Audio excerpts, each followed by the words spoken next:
প্রেম উদ্দাম স্নিগ্ধ, মানে না কোনো দেশের সীমারেখা।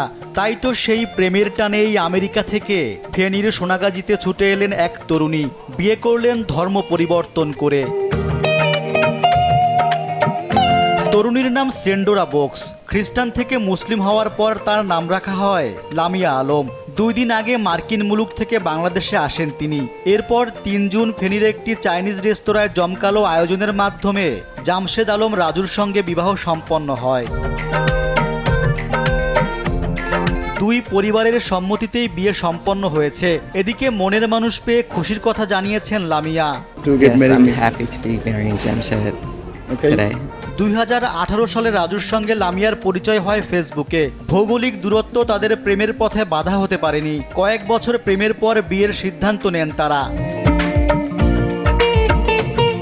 এদিকে এই বিয়ের খবরে এলাকায় চাঞ্চল্য তৈরি হয়েছে। উৎসাহ নিয়ে তাদের দেখতে আসছেন লোকজন। বরের পরিবার ও স্বজনরাও আনন্দের বন্যায় ভাসছেন। জানা গেছে কয়েক মাস পর নিজ দেশে ফিরে যাবেন লামিয়া। রেজওয়ান সিদ্দিকী, দেশ টিভি।